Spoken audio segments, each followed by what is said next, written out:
Hello friends, welcome to our channel Knowledge Amplifier. So in this particular video, I am going to give a quick recap on probability distributions and will be just discussing some quiz questions which can be asked as interview question or MCQ in written round of the interview process related to data science. Okay, so here is the concept. So as you know, probability distribution is nothing but distribution of probabilities of all values from a random variable. So as you know, suppose consider the random event of throwing a dice. Okay, what are the possible outcome? 1, 2, 3, 4, 5, 6. Right? Any values can appear when we are throwing or doing this experiment. Okay, so the thing is that these are all, that is range of our random variables possible values which it can take, right? Now for each, what is the probability? Like here, if we just arrange in tabular form, we will be getting like this: 1 will appear 1 by 6 time probability, 2 appearance of 2 probabilities 1 by 6, like that, so on. Appearance of 6 probabilities 1 by 6. This is nothing but probability distribution, that is distribution of probability for every possible values of a random variable. Okay, now you can represent in terms of like this kind of tabular form, or you can represent in terms of like this kind of bar graph. Okay, where this one is taking, this x-axis is taking possible outcome values 1, 2, 3, 4, 5, 6. These are distinct values, discrete values we can say, and probability is plotted in this side. Okay, so this is nothing but probability distribution. Now this is with respect to discrete variable. You can understand that because throwing a dice is having discrete possible outcome 1 to 6, right? So the thing is that main story is that this is discrete probability distribution. Now there are some continuous variable also, like I have discussed while discussing data, like for example height of a person. Okay, suppose someone's height is 6 unit, someone's height can be 6.01 unit, someone's height can be 6.00001 unit, like that. Okay, so this is one continuous variable. So for continuous variable, we cannot specify for each single value what is the expected probability, right? Because here there is basically in between two small values. Suppose this is 5 and this is 5.01. In between these two numbers also infinite possible values are present, 5.000000001, like that. You can understand. I hope you can interpret this. Okay, so for continuous variable, we cannot represent the probability like this kind of tabular form or bar graph. So instead of that, what we do, we represent with respect to one cloud or density. Where probability is more, there basically height will be more. Where density is less, there height will be less, like that. This kind of continuous function we try to plot,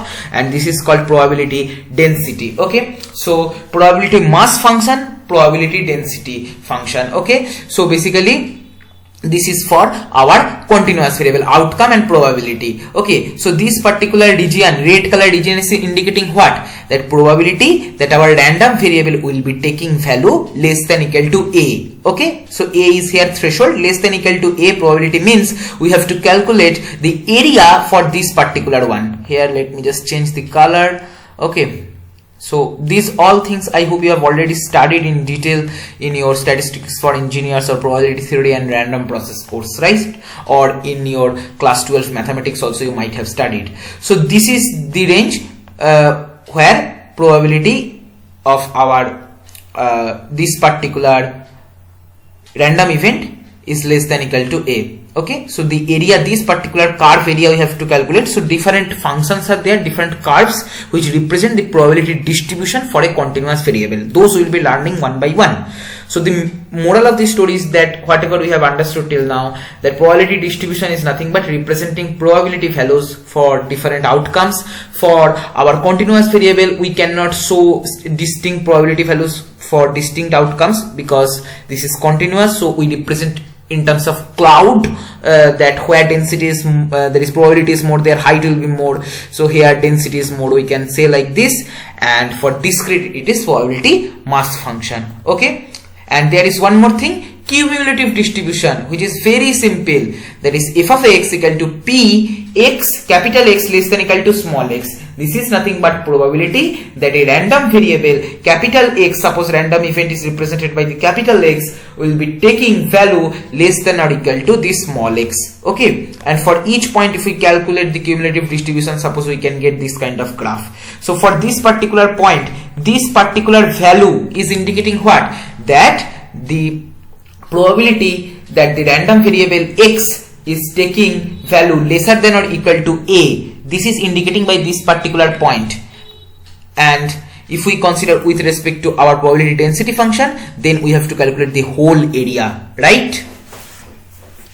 So for probability density function, whatever is denoted by this particular area is nothing but represented as a single point in the cumulative distribution, because this is nothing but indicating this one, probability of x less than equal to small x, here small x is a. Okay, and here actually this is density function, so we have to take integration, right? I hope you can understand easily, because cumulative distribution we are getting after integrating our probability density function, right? So for this particular point, if we want to compute what is the probability that x less than equal to a, we can just get the value for this particular point and that will be our result, right? So this is just simple introductory idea about this terminologies: cumulative distribution, probability mass function, probability density function and all this. Now let's directly jump to some quiz questions and let us try to understand that how much we able to get idea from this particular topic. Okay. Is this a continuous or discrete probability distribution? A distribution of the probability of there being 7 or more rainy days in July. Continuous, discrete. Pause my video, try to think. Here I am explaining. Okay, so the correct answer is obviously it is going to be one discrete variable related thing, because see, number of days, discrete, it cannot happen the number of days is 7.001 like that, right? So just 7 or more rainy days. Okay, so this is discrete case. Okay, coming to the next question, is this a continuous or discrete probability distribution? A distribution of probability of there being more than 2 inches of rain in July. Now you just think about this particular variable, this particular random event. This is nothing but capturing how much rain has occurred in terms of inches. Now it might happen 2 inch rain occurred, or it might happen 2.0000000 some more zeros 1 inch rain occurred, right? So the thing is that you can understand that this is one continuous fashion event, so it is nothing but going to be the correct answer is this one, right? Coming to the last question of our today's discussion, a probability density represents continuous variable. Okay, true or false? So the correct answer is true. Probability density, which is represented in terms of cloud, is continuous variable, and probability mass function is for our discrete variables, right? So I hope you have understood these questions, this concept. If you find this video helpful, then please like, share and comment. Subscribe my channel if you have not subscribed till now, and don't forget to press the bell icon to get the notification of my latest videos. Thank you.